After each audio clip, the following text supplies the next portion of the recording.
නමෝ තස්සේ භගවතෝ අරහතෝ සම්මා සම්බුද්දස්සේ අභිධම්ම දේශකස්සේ විධර්මාර්ථ සංග්‍රහයේ මුල් පරිච්ඡේදය පටන් ගත්තනේ. ඊට පස්සේ අපි මුල්ම ගාථාවේ සම්මා සම්බුද්ධ කියන පදය විස්තර කරගත්තා. එතකොට සම්මා සම්බුද්ධ කියන පදේ තවත් විග්‍රහ වාක්‍යයක් තියෙනවා මෙහෙම. සම්මා සාමංච සබ්බ ධම්මේ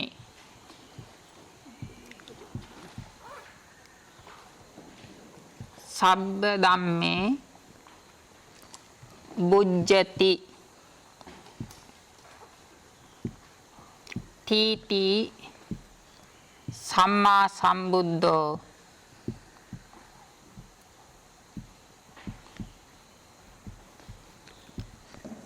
මේ විදිහට විග්‍රහ වාක්‍යයක් තියෙනවා. සම්මා සාමංච සබ්බ ධම්මේ බුජ්ජති තී සම්මා සම්බුද්ධෝ. සම්මා තත්තු පරිද්දෙන් සාමං තමන් වහන්සේ විසින්ම සබ්බ ධම්මේ දතයුතු සියලු ධර්මයන් බුජ්ජති දතයුතු සියලු ආකාරයන්ගෙන් අවබෝධ කොට වදාළ නිසා සම්මා සම්බුද්ධ නම් වෙනසේක කියලා අර්ථකථනයක් තියෙනවා. ඊට පස්සේ පරමත්ථ දීපනිය පොතේ 5 වෙනි පිටුව පෙළ ගන්න.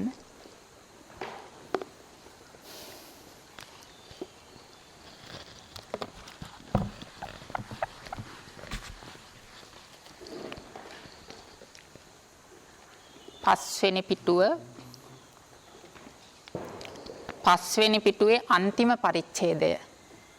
ඊළඟට අභිධර්මාර්ථ සංග්‍රහයේ තියෙන ගාථාවේ පදය තමයි සම්මා සම්බුද්ධං අතුලං.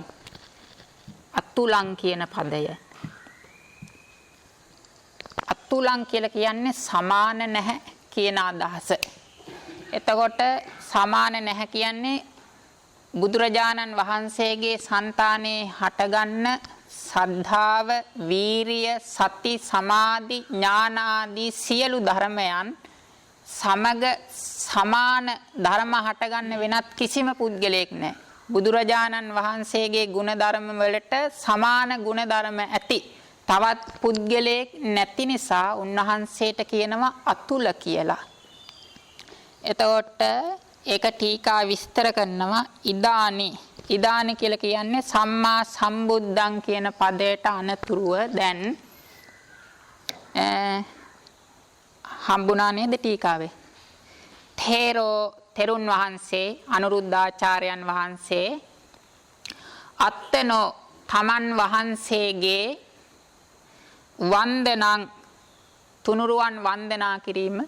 එතකොට ඉදානේ සම්මා සම්බුද්ධ කියන පදයට අනතුරුව දැන් තෙරුන් වහන්සේ අත්තනෝ තමන් වහන්සේගේ වන්දනං තුනුරුවන් වන්දනා කිරීම සුට්ඨු බලවං කරොන්තෝ මනාකොට බලවත් කරමින්. ඒ කියන්නේ තමන්ගේ సంతානේ හටගන්න වන්දනාමය කුසල ශක්තිය බලවත් කරමින් අතුලං ඉතියාහ මේ අතුලං කියන පදය කියන ලදී. ඊට පස්සේ මේ අතුලං කියන පදය කීම නිසා කොහොමද තමන් වහන්සේගේ වන්දනාව ප්‍රබල වන්දනාවක් වෙන්නේ කියලා විස්තර කරනවා, කාරණාව දක්වනවා. ඒකට අනේක ගුණපද විෂයා වන්දනා බුදුරජාණන් වහන්සේගේ නොයෙක් ගුණයන් අරමුණුකට සිදු කරන වන්දනාව සුට්ටු තරං බලවතී හෝති මනාකොට ප්‍රබල වන්දනාවක් වෙනවා. එතකොට ඒ නිසා තමයි බුදුරජාන් වහන්සේට තවත් අතුලං කියන විශේෂණ පදයක් සමග තමන් වහන්සේගේ වන්දනාව සිදු කරන්නේ. ඊට පස්සේ ප්‍රශ්නයක් අහනවා නැනු ඒක ගුණපද විෂයාපි වන්දනා අන්තරාය නිවාරණේ සමත්තා සියාති කින් ဒ ුතියේන. අපි කලින් ගාථා විස්තර කරනකොට කිව්වනේ මේ තුනුරුවන් වන්දනා කිරීම සිදු කරන්නේ කරදර බාධක ඉවත් කර ගැනීම කියලා. ඊට පස්සේ ප්‍රශ්නයක් ගේනවා එක බුදු ගුණ ඒක ගුණපද විෂය වන්දනා කියලා කියන්නේ එක බුදු ගුණ පදයක් අරමුණු කරලා සිදු කරන වන්දනාවෙනුත් මේ කරදර බාධක ඉවත් කර ගැනීම කියන කෘත්‍ය සිදු වෙනවා නේද? කින්දුතියේන. ඇයි තව ගුණ පදයක් මේකට එකතු කරගන්නේ කියලා ප්‍රශ්නයක් අහනවා. ඊට පස්සේ නෑ සමත්තා. ඒ කියන්නේ එක ගුණ පදයක් අරමුණු කරගෙන කරන වන්දනාවෙනුත් කරදර බාධක ඉවත් කරගන්න පුළුවන් තමයි. මේ නකාර දෙකක් යෙදෙනකොට ප්‍රකෘති අර්ථය තමයි යෙදෙන්නේ. උදාහරණයක් වශයෙන් නෑ ගච්ඡති. ගච්ඡති කියන්නේ යනවා කියන එකනේ. නෑ ගච්ඡති කියන්නේ නොයනවා කියන එක. නෑ ගච්ඡති නොයන්නේ නෑ නොවේ. ඒ කියන්නේ ගච්ඡති යනවා කියන එකයි. එතකොට නකාර දෙකක් එකතැන යෙදුනොත් මේ පදයේ ප්‍රකෘති අර්ථය තමයි ගන්නෙ. නෑ ගච්ඡති කියන්නේ යනවා කියන එකයි. අන්න ඒ වගේ තමයි මෙතනත්. සමත්ත කියන්නේ සමර්ථ වෙනවා කියන එකනේ. නෑ සමත්ත අසමර්ථ නෑ නොවේ. ඒ කියන්නේ සමර්ථයි කියන එකයි. ඒ කියන්නේ එක බුදු ගුණයක් අරමුණු කරගෙන සිදු කරන වන්දනාවෙනුත් කරදර බාධක ඉවත් කරන්න පුළුවන් තමයි. එතකොට එහෙම පුළුවන් නම් ඇයි දෙවෙනි ගුණ පදයක් ගත්තේ?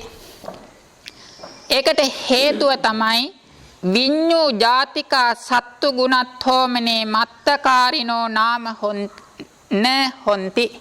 පොත බලා ගන්න.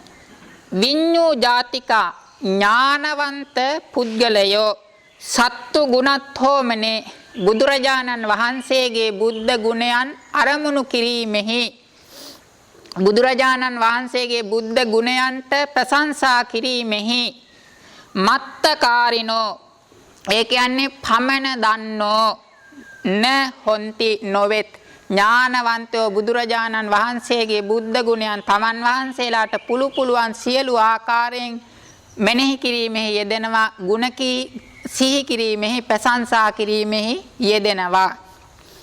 තේරෝච තේසං අඤ්ඤතරෝ තේසං ඒ ඥානවන්ත බුදුගුණ දන්නා පුද්ගලයන් අතරින් තේරෝ මේ අනුරුද්ධ ස්වාමින් වහන්සේ කියන්නේත් එක්තරා ස්වාමින් වහන්සේ නමක්. උන්වහන්සේ ඥානවන්ත. ඒ නිසා බුදුරජාණන් වහන්සේගේ බුදුගුණ වලට ප්‍රශංසා කිරීමේ පමණ දන්නේ. උන්වහන්සේට පුළුවන් තරම් ප්‍රශංසා කරනවම තමයි. හරිනේ. එතකොට යම් කිසි කෙනෙක් ඇයි මේ දෙවෙනියට තවත් බුදුගුණ එකතු කරගන්න කියලා චෝදනා කරනවා නම් ත්වංපන අවිඤ්ඤූ ජාතිකෝ ඒ පුද්ගලයා දුෂ්පාඥ පුද්ගලයෙක්. ත්වංපන අවිඤ්ඤූ ජාතිකෝ ඔබ දුෂ්පාඥ පුද්ගලයෙක්. තස්මා ඒ දුෂ්පාඥ භාවය නිසා මත්තං කරොන්තෝ අප්‍රමාණ ගුණ ඇති බුදුරජාණන් වහන්සේගේ බුද්ධ ගුණය ප්‍රමාණ කරමින් චෝදේසි චෝදනා කරනවා. ඊට පස්සේ තවත් අපිට තවද න කේවලං අන්තරාය නිවාරණමේව වන්දනාය ඉච්ඡිතබ්බං හෝති. මේ බුද්ධ වන්දනාමේ කුසල කර්ම ශක්තියෙන් හුදු කරදර බාධක ඉවත් වීම කියන මේ ප්‍රයෝජනය විතරක් නෙවෙයි බලාපොරොත්තු වෙන්නේ.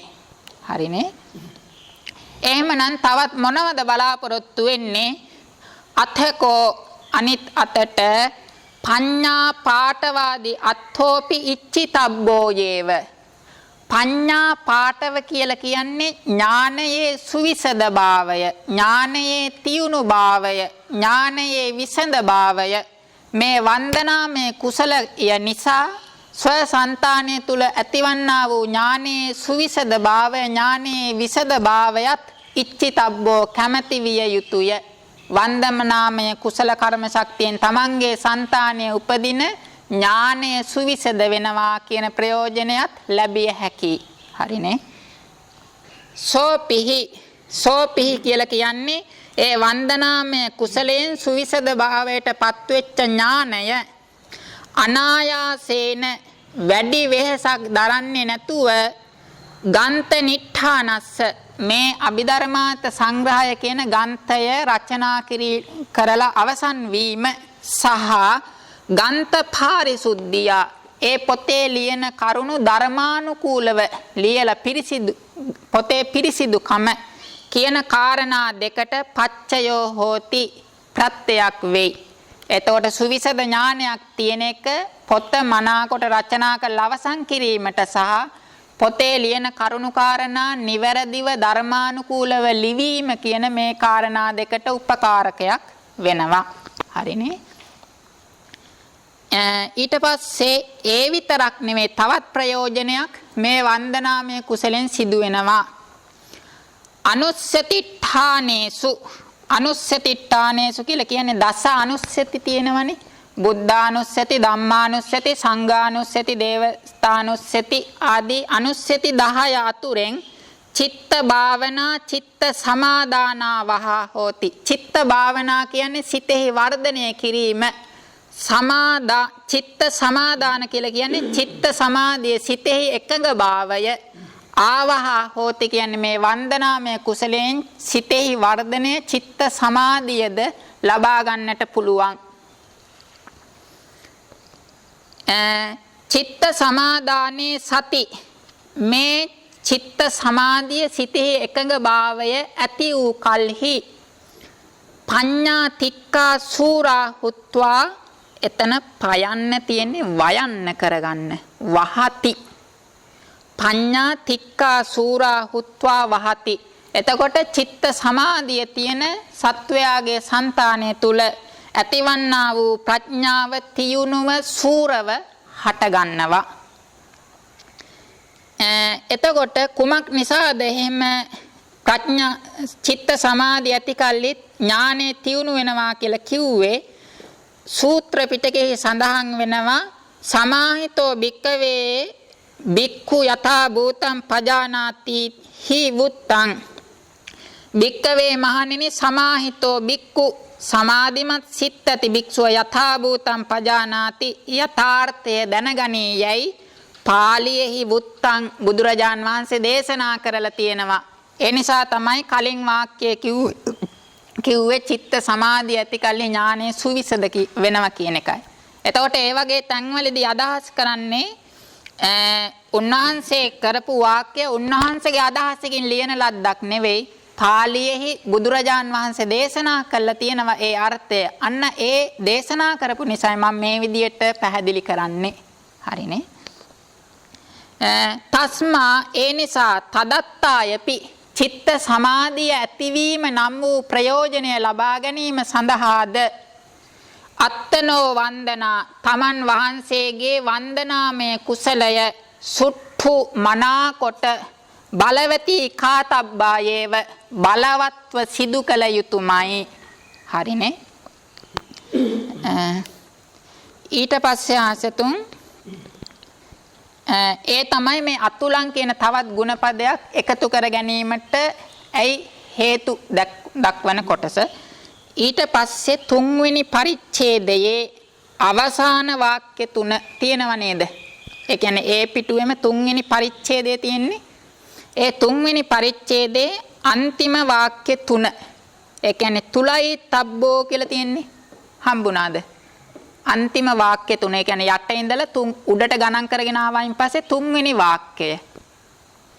තුලයි තබ්බෝ අඤ්ඤේන සහ පමිතබ්බෝති තුලෝ. හම්බුණාද? ඒ කියන්නේ තුන්වෙනි පරිච්ඡේදයේ අවසාන පේලි 3. තුලයි තබ්බෝ කියලා තියෙන්නේ. එතකොට තුලයි තබ්බෝ අඤ්ඤේන සහ පමිතබ්බෝ ඉති තුලෝ. එතකොට මේ අතුලං කියන පදය අඤ්ඤේන අන්න වූ පුද්ගලයෙකු සමග තුලයි තබ්බෝ මැනිය හැකි, ඒ කියන්නේ සංසන්දනය කළ හැකි, පමිතබ්බෝ මැනිය හැකි පුද්ගලයාට කියනව තුල කියලා. උදාහරණයක් වශයෙන් මගේ సంతානේ හටගන්න සද්දාවට සමාන සද්දාවක් තියෙන තව කෙනෙක් ඉන්නවා. එතකොට මට කියනව තුල කියලා. ඒ කියන්නේ මට සමාන තව කෙනෙක් ඉන්නවා. මගේ సంతානේ හටගන්න වීරියට සමාන වීරියක් තියෙන තව කෙනෙක් ඉන්නවා. එතකොට මම තුල කියලා කියනවා. එතකොට නෑ තුලෝ අතුලෝ මෙහෙම තමන්ට සමාන පුද්ගලයෙක් නැති නිසා බුදුරජාන් වහන්සේට කියනවා අතුල කියලා. ස්වභාවතෝ පන සබ්බේපි බුද්ධ ගුණා අනඤ්‍ය සාධාරණායේව. ඒ කියන්නේ අසාධාරණ ඥාන සයක් වශයෙන් කියන ලද නමුත් ස්වභාවතෝ ඒ ධර්මයන්ගේ తত্ত্বය අනුව සබ්බේපි බුද්ධ ගුණා සියලුම බුද්ධ ගුණයෝ අනඤ්‍ය සාධාරණායේව අනිත් කිසිදු කෙනෙක් එක්ක සම වෙන්නේ නැත. ඒ නිසා උන්වහන්සේ අතුල කියලා කියනවා. හරිනේ? නත්ති තුලෝ සදිසෝ ඒතස්ස වා අතුලෝ. එතකොට වා තවත් ක්‍රමයකින් නත්ති තුලෝ සදිසෝ ඒතස්ස ඒ බුදුරජාණන් වහන්සේට තුලෝ සදිසෝ සමාන වූ පුද්ගලයෙක් නැහැ කියන අර්ථේනොත් අතුල කියලා කියනවා. එතකොට ඒ වාක්‍යයෙන් විස්තර කරවේ කවුරු ගැනද? භගවා බුදුරජාණන් වහන්සේ. නහි අත්ති භගවතෝ අත්තනා සදිසෝ කෝචි ලෝකස්මින් තුන් ලෝක ධාතුෙහිම අත්තනා සදිසෝ කෝචි තමන් වහන්සේට සමාන කිසිම පුද්ගලයෙක් භගවතෝ භාග්‍යතුන් වහන්සේට තමන් වහන්සේ හා සමාන කිසිම පුද්ගලයෙක් නහි අත්ති නැත්තේය. පැහැදිලිනේ? යතාහ එතකොට ඒක පාලියෙහි කොහොමද සඳහන් වෙලා තියෙන්නේ? නමේ ආචාර්යෝ අත්ති සදිසෝ මේ නවිජ්ජති සදේව කස්මින් ලෝකස්මින් නත්ති මේ පටිපුග්ගලෝ කියලා පාලියේ දේශනාවෙහිම සඳහන් වෙලා තියෙනවා. මේ මට ආචාර්යෝ න අත්ති මට ආචාර්යයන් වහන්සේ කෙනෙක් නැත්තේය. මේ මට සදිසෝ සමාන වූ පුද්ගලයෙක් න විජ්ජති මේ තුන් ලෝක ධාතුෙහිම විද්‍යමාන නැහැ. සදේව කස්මින් ලෝකස්මින් දෙවියන් සහිත ලෝකයෙහි මේ මට පටිපුග්ගලෝ සමාන පුද්ගලයෙක් නැති නැත්තේ පාලියෙහි සඳහන් වෙලා තියෙනවා. ඊට පස්සේ තවත් කියාගෙන යනවා අනච්චරියං ඒතං යං බුද්ධ භූතස්ස අතුලත්තං සාරා සංඛේය කල්පලක්ෂයක් මුළුල්ලේ පාරමී ධර්මයන් සම්පාදනය කළා ලෞතුරා බුද්ධත්වයට පත්වෙච්ච බුදුරජාණන් වහන්සේ අන්‍යයන් හා සමාන නොවන බව ආශ්චර්ය කාරණාවක් නෙවෙයි. සම්පති ජාතස්සපි පනස්සතුලතා පඤ්ඤායති අස්ස උන්වහන්සේ සම්පති ජාතස්ස බෝධිසත්වය වශයෙන් පහළ වෙච්ච බෝධිසත්ව අවදියේ පවා අතුලතා පඤ්ඤායති අන්‍යයන් සමග සමාන නොවන බව අසමාන බව ප්‍රකට වෙයි.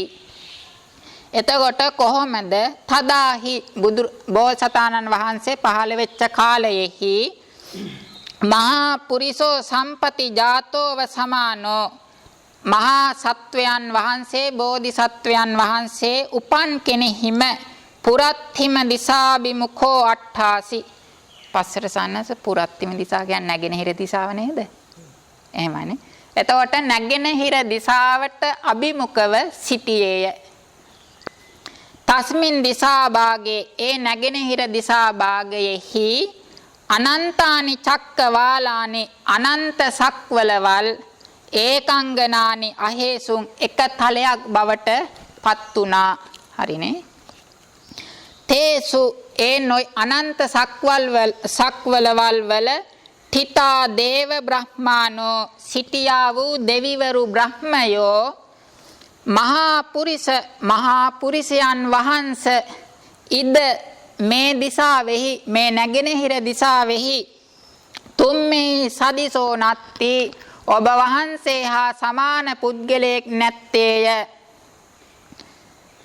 කුතෝ උත්තරීතරෝ ඔබ වහන්සේට වඩා උසස් පුද්ගලයෙක් ගැන කවර කතාවක්ද කෙසේනම් ලැබෙන්නේ දැයි පරමාය පූජාය පූජේසුන් උත්තරීතර පූජාවෙන් පූජා කළහ කාටද? බෝධිසත්වයන් වහන්සේට.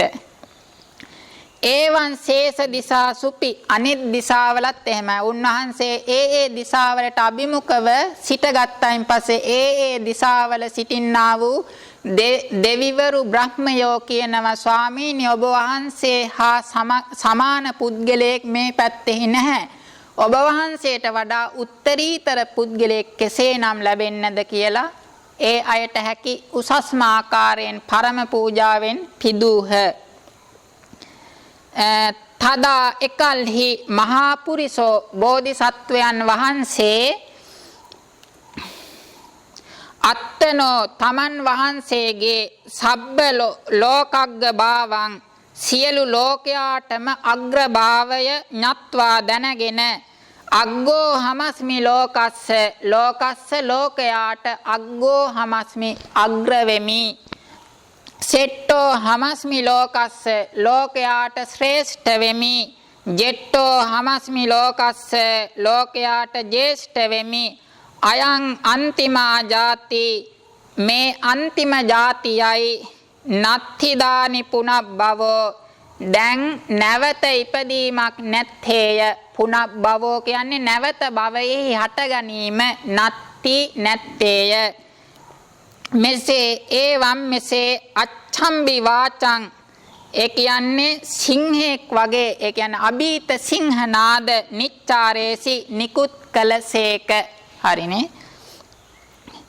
ඉදම්පි අනච්චරියං මේ අන්තිමාත්ම භාවයෙහි පාරමී සම්පාදනය කළ අවසන් වෙච්ච බෝධිසත්වයන්ගේ මේ බලයත් ආශ්චර්ය කාරණාවක් නෙවෙයි. එහෙමනම් කුමක්ද ආශ්චර්ය කාරණාව? යම් පච්චිම භවස්ස පත්තස්ස අතුලත්තං ඒ කියන්නේ පස්චිම භවයට පැමිණියා වූ බෝසතාණන් වහන්සේගේ අන්‍යයන් සමග සමාන නැති බව ආශ්චර්ය කරුණක් නෙවෙයි. මොකක්ද ආශ්චර්ය කාරණාව? යදා යම් කලෙක සෝ සුමේද භූතෝ සුමේද තාපස අවස්ථාවෙහි දීපංකර බුද්දස්ස සන්තිකේ දීපංකර බුදුරජාණන් වහන්සේගේ පාද මූලයෙහි දීපංකර බුදුරජාණන් වහන්සේගේ සමීපයෙහි නියත බයාකරණං ගන්හි නියත බයාකරණ ගන්නාල දවස්ථාවෙහි තදාපි එකල්හිද තපෙත්වා දීපංකර සම්මා සම්බුද්ධං දීපංකර සර්වඥන් වහන්සේ හැර පාරමිතා ගුණෙහි දාන සීලාදී පාරමී ගුණයන්ගෙන් තේන සුමේද තාපසයන් වහන්සේ හා සමාන සදිසෝ කෝචි නත්ති ඒව සුමේද තාපසයන් වහන්සේ සමග පාරමී ගුණයෙන් සමාන බුදුරජාණන් වහන්සේ සහ අන්‍ය බෝධිසත්වයන් වහන්සේලා හැරුණකොට වෙන කිසිම කෙනෙක් නැහැ. නත්ති භාවෝ චස්ස තදා පවත්තේහි දස සහස්සි ලෝක ධාතු කම්පනාදීහි අසාධාරණ පාටිහාරියේහි දීපේතබ්බෝ එතකොට අස්ස උන්වහන්සේගේ නත්ති භාවෝ එසේ සමාන පුද්ගලයෙක් නැති බව තදා එකල්හි පවත්තේහි එතන හි අකුර වෙන් වෙලා තියෙන එක පවත්තේ කියන වචන එක එකතු වෙන්න ඕන. පවත්තේහි දස සහස්සි ලෝක ධාතු කම්පන ආදීහි අසාධාරණ පාටිහාරියේහි එතකොට එකල්හි පැවතියා වූ දස දහසක් ලෝක ධාතු කම්පන ආදී අසාධාරණ පාටිහාරය වලින් දැක්විය යුතුය. දීපේතබ්බෝ කියන්නේ දැක්විය යුතුය. ඊළඟ පිටුව හි එසේමයි තානි ඒ දස දහසක් ලෝක ධාතුව කම්පා වීම ආදී ප්‍රාතිහාරයන් පච්චේක බෝධිසත්තානං සත සහස්සම්පි පවත්තේ තුන්න සක්කිස්සති ඒව ප්‍රත්‍යේක බෝසතාණන් වහන්සේලා ලක්ෂයක් නමුදු එබඳු පාතිහාරයන් පැවැත්වීමට න සක්කිස්සති නොහැකි වන්නේමය. කුතෝ ශාවක බෝධිසත්තානං ශාවක බෝධිසත්වයන් වහන්සේලාට කවර කතාවක්ද? පසේ ප්‍රත්‍යේක බෝධිසත්වයන් වහන්සේලාටවත් එබඳු ප්‍රාතිහාරයන් පවත්වන්නට හැකියාවක් නැහැ. තේනේවහි ඒ නිසාම තදා එකල්හි පවත්ති පාරමී පවිච්චය ඥානං එතකොට පාරමී පවිච්චය ඥානය කියලා කියන්නේ පාරමී ධර්මයන් දැනගන්නා වූ ඥානයට කියනවා පාරමී පවිච්චය ඥානය කියලා. අත්තනෝ විෂයේ කියන්නේ තමන්ගේ අරමුණෙහි, ඒ කියන්නේ පාරමී ධර්ම විෂයෙහි සබ්බඤ්ඤුතං ඥාන ගතිකන්ති. එතන සබ්බඤ්ඤුත කියන තැන අල්ප ප්‍රාණ තයන්න, මහ ප්‍රාණ තයන්න නෙවෙයි. සබ්බඤ්ඤුත ඥාන ගතිකං ඉති අට්ඨ කතායන් උත්තං. එතකොට එදා මහා බෝධිසත්වයන්ට ඇතිවෙච්ච පාරමී පවිචය ඥානය, ඒ කියන්නේ පාරමිතා ධර්මයන් දැනගන්නා වූ ඥානය, ඒ පාරමී විෂයෙහි හරියට සර්වඥතා ඥානය වගේ මනාකොට අවබෝධ කර ගැනීමට සමර්ථයි යයි අටුවාවෙහි කියන ලදී.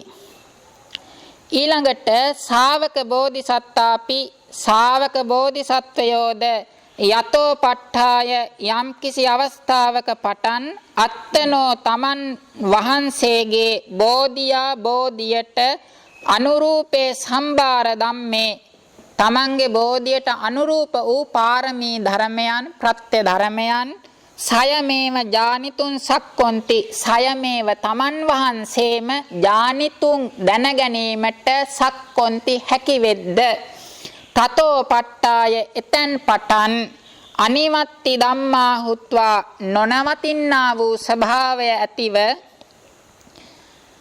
වත්තානුසාරි මහා පුතුජන භාවං අතික්කමිත්වා. වත්තානුසාරි කියලා කියන්නේ සංසාර වට්ට දුක්ඛය අනුව යන අන්ධ පුතජනයා. පුතජනයා, අන්ධ පුතජනයා, කල්යාණ පුතජනයා කියලා දෙන්නෙක් ඉන්නවා.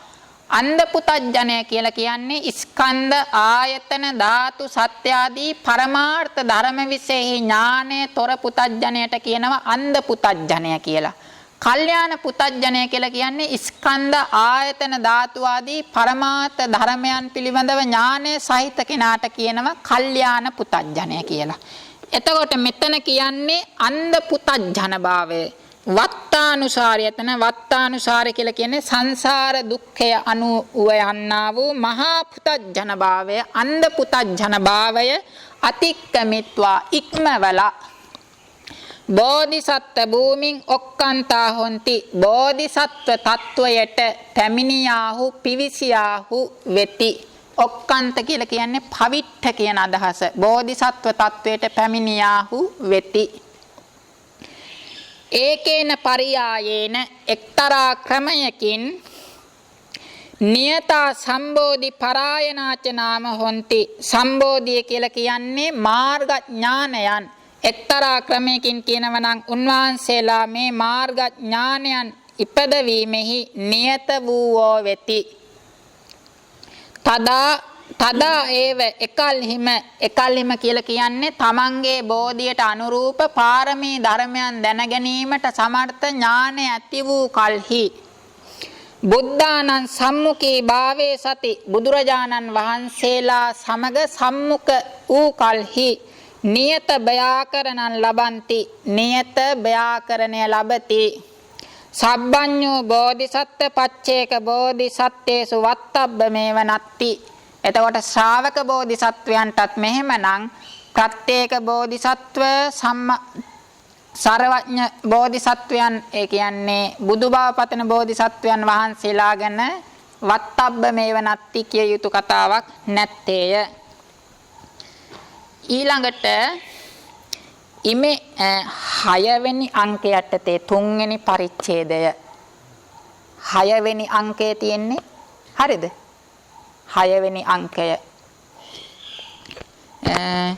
ඉමේහි පන ද්විහි පදේහි, ඒ කියන්නේ සම්මා සම්බුද්ධ කියන පදයයි අතුල කියන පදයයි. සම්මා සම්බුද්ධ කියන පදය අතුල කියන පදයයි. ඉමේහි පන ද්විහි පදේහි, මේ පද දෙකෙන් සත්තු බුදුරජාණන් වහන්සේගේ තිස්සෝ සම්පදා 3 විභාවිතා හොಂತಿ. විස්තර කරන ලද්දාහු වෙති. තිස්සෝ සම්පදා කියලා කියන්නේ හේතු සම්පදා, හේතු සම්පත්තිය, ඵල සම්පදා, ඵල සම්පත්තිය, සත්තුපකාර සම්පදා, සත්වයන් සත්තුපකාර සම්පත්තිය කියන මේ තුනට කියනවා ත්‍රිවිධ සම්පදාව කියලා. එකින් එක විස්තර කරනවා යටින්. තත්ත ඒ තුන අතුරෙන් සත්තු මහා කරුණා සමංගිතා බෝධි සම්භාර සම්බරණංච හේතු සම්පදානාම හේතු සම්පත්තිය කියලා කියන්නේ සත්තු බුදුරජාණන් වහන්සේගේ මහා කරුණා සමංගිතා මහා කරුණාවෙන් යුක්ත භව සහ බෝධි සම්භාර සම්බරණං පාරමී ධර්මයන් සම්පාදනය කිරීම කියන මේ කාරණා දෙක තමයි හේතු සම්පත්තිය කියලා කියන්නේ. හරිනේ. මහා කරුණාවෙන් යුක්ත භාවය පාරමී ධර්මයන් සම්පාදනය කිරීම කියන කාරණා දෙක තමයි හේතු සම්පදා හේතු සම්පත්තිය කියලා කියන්නේ. බෝධි මණ්ඩේ පවත්තිතා චතුවිසති කෝටි එතන සබ කියලා තියෙන්නේ ඒක සත කරගන්නට ඕන. සත සහස්ස කියන එක මහ ප්‍රාණ බයන්න තියෙන්නේ. චතුවිසති කෝටි සත සහස්ස සංඛා මහා වජිර ඥාන සංඛාතා සබ්බඤ්ඤෝ මහා විපස්සනාපි ettේව සංගහිතා කියලා කියන්නේ බෝධි මණ්ඩේ බෝධි මණ්ඩලයෙහි ඒ කියන්නේ බුදුරජාන් වහන්සේ වෙසක් පොයදා ඒ කියන්නේ බෝධි ඉන්දියාවේ බෝමැඩ සමීපයෙහි පවත්ිතා පවත්වන ලද චතුවිසති කෝටි සතසහස්ස සංඛා සූවිසි කෝටි ලක්ෂයක් වූ මහා වජිර ඥාන සංඛාතා මහා වජිර ඥානය යයි කියන ලද මහා වජිර ඥාන සංඛාතා කියලා කියන්නේ මහා වජිර ඥානය යයි කියන ලද සබ්බඤ්ඤෝ මහා විපස්සනාපි සර්වඥයන් වහන්සේගේ මහා විපස්සනා ඥානයද එත්ත ඒව මේ හේතු සම්පත්තියෙහිම සංගහිතා සංග්‍රහ කරන ලදී. හරිනේ. එතකොට මහා කරුණාවෙන් යුක්ත භාවය පාරමිතා සම්පාදනය කිරීම මහා වජිර ඥානයයි කියන ලද විදර්ශනා ඥානය මේ තුනම හේතු සම්පත්තියයි. ඊට පස්සේ සාහි සා කියලා කියන්නේ විදර්ශනා ඥානය මහා බෝධියා බුදුරජාණන් වහන්සේගේ අරිහත් මාර්ග ඥානයට කියනවා මහා බෝධි කියලා.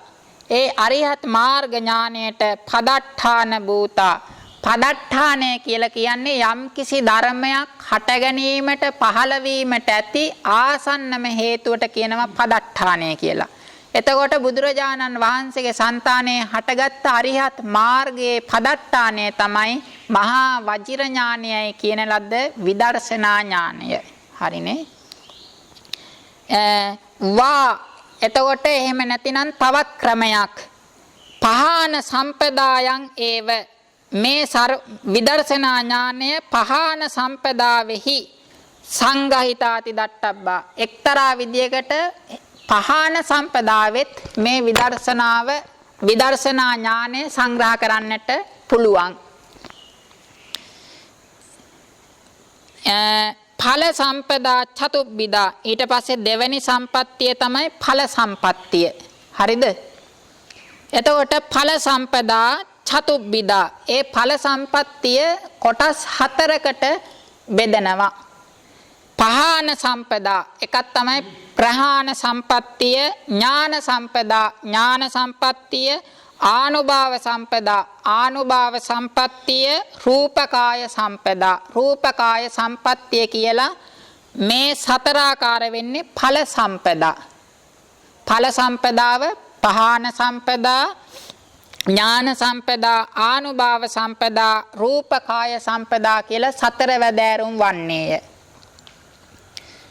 තත්ත ඒ 4 වැදෑරුම් සම්පදාවන් අතුරෙන් සහ වාසනාය කිලේසක් පහනං වාසනා සහිත වූ කෙලේශ ධර්මයන්ගේ දුරු කිරීම පහාන සම්පදා නාම ප්‍රහාණ සම්පත්තියයි. හරිනේ. සහ වාසනාය වාසනා සහිත ක්ලේශ ප්‍රහාණයට කියනවා ප්‍රහාණ සම්පදා කියලා. පහානස්ස සබ්බ පාරිපූරිතා ඉති අත්තෝ ප්‍රහාණය සර්වාකාරයෙන් පිරිපුන් බව යන අර්ථයයි. ඒ කියන්නේ උන්වහන්සේ දැන් රහතන් වහන්සේලාගේ సంతානය තුල කෙලෙස් ධර්මයන් දුරු වෙනවා. නමුත් වාසනා ගතිය තියෙනවා. අපි අහලා තියෙනවනේ පිළින්ද වච්ච මහරහතන් වහන්සේ කතා කරන්නේ වසලය කියලා. ඒකට හේතුව තමයි අතීතේ ආත්ම භාව 500ක් වගේ තරම් කාලයක් එක දිගටම බ්‍රාහ්මණ කුලයේද උසස් කුලයේ ඉපදිලා තියෙන්නේ. ඒ හුරුව නිසා රහත් වෙලා පස්සෙත් වසලය කියලා තමයි කතා කරන්නේ. ඒකට කියනවා වාසනා කෙලෙස් කියලා. කෙලෙස් පුරුද්ද. බුදුරජාණන් වහන්සේ ගත්තොත් එහෙම නෙවෙයි. සහ වාසනාය මේ කෙලෙස් පුරුදු සහිතව වාසනා සහිත කෙලෙස් ධර්මයන් ප්‍රහාණය සිද්ධ වෙන ලෞතුරා බුදු කෙනෙකුට. ඒ නිසායි සවාසනා ක්ලේශ ධර්මයන් දුරු කොට වදාළ කියන විශේෂණ පදේ කියන්නේ. අත්තතෝ පන අර්ථ වශයෙන් වනාහි අරිය මග්ගෝ. ඒ කියන්නේ බුදුරජාණන් වහන්සේගේ సంతානය තුල හටගන්නා වූ සතර මාර්ග ඥානයන්. අරිය මග්ග කියලා කියන්නේ සෝවාන් මාර්ගය, සකදාගාමි මාර්ගය, අනාගාමි මාර්ගය, අරිහත් මාර්ගය කියන මේ හතරට කියනවා ආර්ය මාර්ගය කියලා. තවත් ක්‍රමයකින් කියනවනම් මේ ආර්ය මාර්ගයේ කෙලපැමිණි ඥානය තමයි අග්ග මග්ග ඥානමේව. ඒ කියන්නේ ක්ලේශ ප්‍රහාණය දුරු කිරීමේ අවසාන අවස්ථාව තමයි අරිහත් මාර්ග ඥානය. සබ්බඤ්ඤුත ඥාන, දසබල ඥානාදීනි ඥාන සම්පදා, සර්වඥතා ඥානය, දසබල ඥානයන්. මෙන්න මේවාට කියනවා ඥාන සම්පදා කියලා. හරිනේ. එතකොට ওই තමයි ප්‍රහාණ සම්පදා, ඥාන සම්පදා කියන දෙක. ඥාන සම්පත්තිය කියලා කියන්නේ සර්වඥතා ඥානය සහ දසබල ඥානයන්. ඊළඟට 8 වෙනි පිටුවේ අංශතුන් අන්තිම පරිච්ඡේදයට උඩ පරිච්ඡේදයට එන්න. එහා පැත්ත පිටුවේ මේ ලොකුම පරිච්ඡේදය තියෙන්නේ. හරිද? හරිනේ. ඒකේ අංශතුන් දෙවැනි පේලියේ මැද තියෙනව නේද? අචින්තේ යානුභාව කියලා. හරිනේ. අන්න එතෙන්ට එන්න. අචින්තේ යානුභාවේහි සීලාදි ගුණේහි ඉද්දි ධම්මේහිච සම්පදා ආනුභාව සම්පදා. එතකොට ආනුභාව සම්පදාව කියලා කියන්නේ සිටිය නොහැකි ආනුභාවයෙන් යුක්ත සීලාදී ගුණයන් සහ අභිඥා ආදී 이르දි ධර්මයන්ගෙන් සම්පූර්ණ භාවයට කියනවා ආනුභාව සම්පදා කියලා. හරිනේ. ඊට පස්සේ රූපකාය සම්පදාව කියලා කියන්නේ ලක්කන අනුභයංජන පටිමණ්ඩිතස්ස රූපකායස්ස සම්පatti රූපකාය සම්පදා. ලක්ඛන ද්වත්තිංස මහා පුරිස ලක්ඛන අනුභයංජන. ඒ කියන්නේ අර 108ක් අනුභයංජන ලක්ෂණ තියෙන්නේ.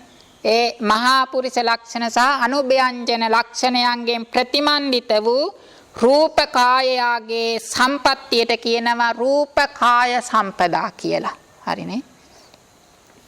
ඊට පස්සේ සත්තුපකාර සම්පදා කියන අර කලින්ම සම්පදා 3 කියපු එකේ 3 වෙනි එක. සත්තුපකාර සම්පදා කියන එක සත්තුපකාරෝ දුවිදෝ ආසේ සම්පදා පයෝග සම්පදාච. මේ සත්වයන්ට උපකාර කිරීම නම් වූ කාරණාව දෙආකාරයක් තියෙනවා. එකක් තමයි ආසය සම්පත්තිය, ආසය සම්පදා. දෙවෙනි එක තමයි පයෝග සම්පදා, ප්‍රයෝග සම්පත්තිය. ආසය සම්පදාව, පයෝග සම්පදාව කියලා දෙආකාර වෙනවා සත්තුපකාර සම්පදාව. අජ්ජාසයස්ස උලාරතා කාය වචී පයෝගස්සච පරිසුද්ධතාති අත්තෝ. එතකොට ආසය සම්පදා කියලා කියන්නේ අජ්ජාසයස්ස උලාරතා, උන්වහන්සේගේ సంతානය තුල තියෙන අන්‍යයන්ට යහපත කිරීමේ අදහසේ බලවත් භාවය සහ කාය වචී පයෝගස්ස පරිසුද්ධතා, කාය ප්‍රයෝගයේ වචී ප්‍රයෝගයේ කියන මේවායේ පරිසුද්ධ භාවය, කෙලෙසුන්ගෙන් තොර භාවය. ඊට පස් යන අර්ථයයි ඒක තව විස්තර කරනවා. තත් ඒ දෙක අතුරෙන් ආසය සම්පදා, පයෝග සම්පදා කියන දෙක අතුරෙන් දේවදත්තාදීසු විරෝධි සත්තේසුපි දේවදත්ත ආදී තමන්ට විරුද්ධකම් කරන සත්වයන් කෙරෙහි පවා නිච්ඡං නිරතුරුවම හිතජ්ජාසයතා හිත යහපතම කිරීමේ අදහස ආසය සම්පදාව කියලා කියනවා. ඒ කියන්නේ දේවදත්ත ඊට පස්සේ නාලාගිරි ඇතා අඟුලිමාල ඒ වගේ නොයෙක් අවස්ථාවලදී බුදුරජාණන් වහන්සේට හිරිහැර පීඩා කරන සත්වයන් කෙරෙහි පවා යහපත සිදු කිරීමේ අදහසට කියනවා ආසය සම්පදා කියලා. ඊට පස්සේ ප්‍රයෝග සම්පදා කියන එක විස්තර කරනවා. ලෝකයේහි අභිඤ්ඤාතානං රාජූනං ඒ කියන්නේ අභිඤ්ඤාත කියලා කියන්නේ ඊටාම ප්‍රසිද්ධ ඊටාම ප්‍රකට වූ ප්‍රසිද්ධ රජවරුන් රාජ මහා මත්තානං කියන්නේ මහ ඇමතිවරු සෙට්ටි ගහපතිනම් කියලා කියන්නේ සිටුවරු ගෘහපතිවරු දේව රාජූනම්පි සක්‍ර දේවේන්ද්‍රයා වගේ දේව රජවරුන්ට පවා ධම්මං දේශෙන් තස්ස ධර්මයේ දේශනා කරන්නා වූ බුදුරජාණන් වහන්සේගේ ලාභ සක්කාරාදී නිරපෙක්ඛතා වශයෙන් ඒ කියන්නේ උන්වහන්සේ මේ කවර සත්‍යයකට ධර්ම දේශනා කරත් සිතෙහි ලාභ ලබා ගැනීමේ නීච අදහසක් නැහැ. නිරපෙක්ඛතා වශයෙන් දේශනා ප්‍රයෝග සුද්ධි දේශනා ප්‍රයෝග සුද්ධියට කියනවා ප්‍රයෝග සම්පදා කියලා. තත් එහි ද්වේ පහන ඥාන සම්පදා සම්මා සම්බුද්ධ පදේන විභාවිතා. එතකොට ඒවා තුරෙන් පහන සම්පදා ඥාන සම්පදා කියන දෙක සම්මා සම්බුද්ධ කියන පදයෙන් විස්තර කරන ලදී. ද්වි ආනුභාව රූපකාය සම්පදාහි සහ ද්වේ සත්තුපකාර සම්පදා අතුල පදේන. එතකොට ආනුභාව සම්පදා රූපකාය සම්පදා කියන දෙක ඊට පස්සේ ආසය සම්පදා ප්‍රයෝග සම්පදා කියන දෙක රූපකාය සම්පදා ආනුභාව සම්පදා කියන දෙක තමයි ද්විහි ආනුභාව රූපකාය සම්පදාහි සහ කියලා කියන්නේ. ඒ දෙක සමග ද්වේ සත්තුපකාර සම්පදා සත්තුපකාර සම්පදා තමයි ආසය සම්පදා ප්‍රයෝග සම්පදා කියලා දෙකට බෙදුනේ. ඒ දෙක කාරණා හතරක් ආනුභාව සම්පදා රූපකාය සම්පදා ආසය සම්පදා ප්‍රයෝග සම්පදා කියන මේ කාරණා හතර අතුල පදේන අතුලං කියන පදයෙන් දක්වන ලදී. හරිනේ. හේතු සම්පදාපන ද්විහිපි පදේහි සාමත්තියතෝ විභාවිතා. හේතු සම්පදාව කියන මහා කරුණාවෙන් යුක්ත භාවය පාරමී සම්පාදනය කිරීම මහා වජිර ඥාන සංඛ්‍යාත වූ විදර්ශනා ඥානය කියන මේ හේතු සම්පත්තිය සම්මා සම්බුද්ධ අතුල කියන පද දෙකෙන්ම සාමාන්‍ය වශයෙන් විස්තර කරන ලදී. ඒකට හේතුව තමයි තාදිසියා හේතු සම්පදාය විනා එබඳු හේතු සම්පත්තියෙන් තොරව ඊතරාසං අන්‍ය වූ සම්පදාවන්ගේ පැවතීමක් නැහි යත්ති නැත්තේය. එතකොට ඒ තමයි සම්පදා පිළිබඳව විස්තරය. බුදුරජාණන් වහන්සේගේ හේතු සම්පදා ඵල සම්පදා සත්තුපකාර සම්පදා කියන තුන පිළිබඳව විස්තර. ඊළඟට 7 වෙනි ඡේදය පුනපි නැවතද තේරෝ තමන් වහන්සේගේ තෙරුන් වහන්සේ අත්තනෝ තමන් වහන්සේගේ වන්දනං බුද්ධ තුනුරුවන් වන්දනා කිරීමේ කුසලය වන්දනාව බලවතරං කරොන්තෝ ඊටත් වඩා ප්‍රබල කරමින්. ඒ කියන්නේ සම්මා සම්බුද්ධං කියන පදය අතුලම් පදය කියන මේ දෙකෙන් වන්දනා කරමින් ඉන්නේ. තව තවත් ප්‍රබල කරමින් තමන්ගේ වන්දනාමය කුසලය සසද්දම්ම ගනුත්තමං ඉතියාහ අභිධර්මාර්ථ සංග්‍රහය පොතේ ඊළඟ පදේ තමයි සසද්දම්ම ගනුත්තමං. එතකොට මෙන්න මේ සසද්දම්ම ගනුත්තමං යන පදය කියන ලදී.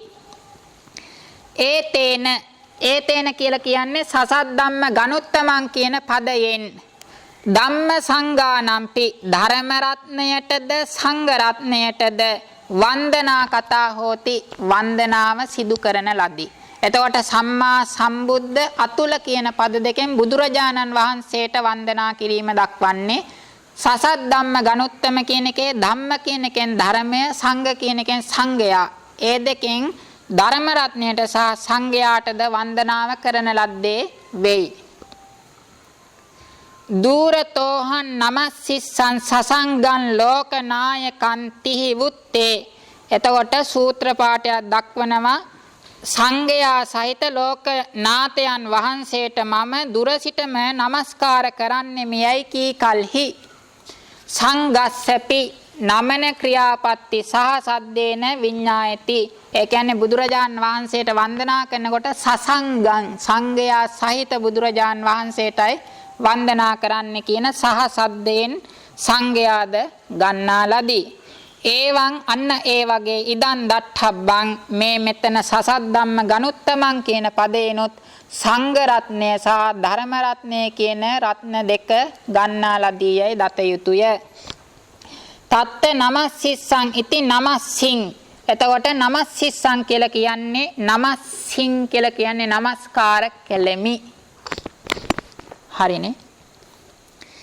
ඊට පස්සේ ඒකෙම තුන්වෙනි ඡේදය අපිච්ච කියලා හම්බුණාද? මැද ඡේදය අපිච්ච. හරිද? ඡේදය හොයාගත්තද? මැද ඡේදය අපිච්ච තවද තේරෝ තෙරුන් වහන්සේ ඉමං ගන්ථං කියන්නේ මේ අභිධර්මාර්ථ සංග්‍රහය කියන මේ පොත රච ඉස්සාමිති රචනා කරන්නේ මියයි පුබ්බ භාගයේ යේව පොත ලියන්න කලින්ම පුබ්බ භාගයේ පොත ලියන්න කලින්ම තීනි රතනානි බුද්ධ ධම්ම සංඝ යන රතනත්‍රයට වන්දි වන්දනා කළේය. අත්ත එකල්හි තං අත්තනෝ වන්දනං අත්තනෝ තමන්ගේ තං වන්දනං ඒ වන්දනාව ගන්ත පටිඤ්ඤාය සහ ගන්ත ප්‍රතිඥාව සමග සහ ගටෙත්වා ගටා දස්සෙන්තෝ දක්වමින් ඉමං ගාථන් රචයි මේ ගාථාව රචනය කළේ යයිද වත්තුන් කීමට න සක්කා හැකිය. එතනත් නසක්කා කියන්නේ නොහැකිය, න සක්කා කියන්නේ හැකිය. තතාහි ඒ නිසාම තමයි අභිවාදිය ඉති වුත්තං. ඒ කියන්නේ අභිවාදය කියන්නේ වන්දනා කොට පූර්ව ක්‍රියාවක්. පූර්ව ක්‍රියාවක් කියන්නේ අවසාන ක්‍රියාවට කලින් කරන ක්‍රියාවලට කියනවා පූර්ව ක්‍රියා කියලා. එතකොට අභිවාදය කියන පූර්ව ක්‍රියාවක් යොදන්න හේතුව තමයි මේ පොත ලියන්න කලින්ම උන්වහන්සේ තුනුරුවන් වන්දනා කරලා තමයි මේක පටන් ගත්තේ කියලා අදහස එනවා. න අභිවාදියාමි අභිවාදියාමි කියලා අවසාන ක්‍රියාවක් හැටියට නෙවෙයි කිව්වේ. අඤ්ඤත්තපි මේ වගේ අනිත් තැන්වලද ඒසනයෝ මේ ක්‍රමයටම අර්ථගත යුතුයි. තත්ත එහි සද්දම්මේනච ගනුත්තමේනච අත්තනා නිම්මිතේන සකල ලෝකස්ස සරණ භූතේන සහවත්තීති සසද්දම්ම ගනුත්තමෝ. එතකොට සසද්දම්ම ගනුත්තමෝ කියන පදයේ විග්‍රහ වාක්‍යය තමයි ඒ තියෙන්නේ. අත්තනා නිම්මිතේන තමන් වහන්සේ විසින් ඇති කරන ලද ධර්ම රත්නය මේ ලෝකයට බිහි කෙරෙව්වේ බුදුරජාණන් වහන්සේ. සංඝ රත්නය මේ ලෝකයට පහළ කෙරෙව්වේ බුදුරජාණන් වහන්සේ. එතකොට ධම්ම රත්නය සංඝ රත්නය කියන මේ රත්න දෙක මේ ලෝකයට පහළ කෙරෙව්වේ බුදුරජාණන් වහන්සේ. නිසා අත්තනා නිම්මිතේන තමන් වහන්සේ විසින් බිහි කරන ලද මවන ලද සකල ලෝකස්ස සරණ භූතේන සකල ලෝක සත්වයාට පිහිටවන්නා වූ සද්දම්මේන සද්ධර්මයේද ගනුත්තමේන ගනුත්තම කියලා කියන්නේ සංඝයාද සහ සමග වත්තති පවතින අර්ථයෙන් බුදුරජාණන් වහන්සේට කියනවා සසද්දම්ම ගනුත්තමෝ කියලා. ඒ කියන්නේ ධර්මය සංඝයා සහිත බුදුරජාණන් වහන්සේ කියන අර්ථයෙන් සසද්දම්ම ගනුත්තමෝ කියන එක බුදුරජාණන් වහන්සේටම කියන තවත් පරියාය ගුණ පදයක්. ඒ නිසා තමයි ඒ වාක්‍ය අවසානයේ දක්වන්නේ සසද්දම්ම ගනුත්තමෝ කියන්නේ කාටද? සම්මා සම්බුද්ධෝ බුදුරජාණන් වහන්සේටයි.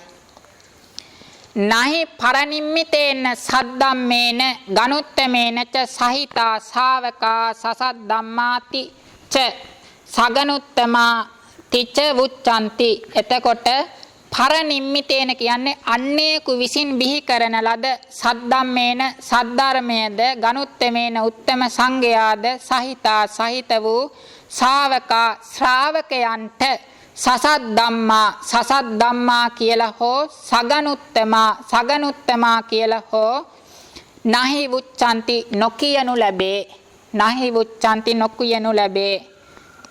නච අත්තනෝ ඒව සරණ භූතේන සද්දම්මේන සබ්‍රහ්මචාරි ගනුත්තමේන ච සහිතා පච්චේක බුද්ධා තථා තෝමනං අරහන්ති. එතකොට අත්තනෝ ඒව තමාට පමණක් සරණ භූතේන පිහිටවන්නා වූ සද්දම්මේන සද්ධර්මයෙන්ද සබ්‍රහ්මචාරි ගනුත්තමේන ඒ කියන්නේ අනෙකුත් පසේ බුදුරජාන් වහන්සේලාට කියනවා සබ්‍රහ්මචාරීන් වහන්සේලා කියලා. මේ සබ්‍රහ්මචාරීන් වහන්සේලාද සහිතා සහිත වූ පච්චේක බුද්ධා පසේ බුදුරජාණන් වහන්සේලාට තථා එසේ කියලා කියන්නේ සසද්දම්ම ගනුත්තමා කියලා. තෝමනං ප්‍රශංසා කිරීමට න අරහන්ති සුදුසු නොවේති. තස්මා ඒ නිසා ඉදම්පි මේ සසද්දම්ම ගනුත්තම කියන පදයත් සත්තු බුදුරජාණන් වහන්සේගේ අසාධාරණ ගුණපදමේව අසාධාරණ ගුණපදයක්ම යයි ගුණපදයක්ම හෝති इति වෙයයි දට්ඨබ්බං දත යුතුය. එතකොට සසද්දම්ම ගනුත්තමං කියලා කියන්නේ බුදුරජාණන් වහන්සේගේම අසාධාරණ ගුණපදයක්. මහන්සියද දන්නේ නැනේ.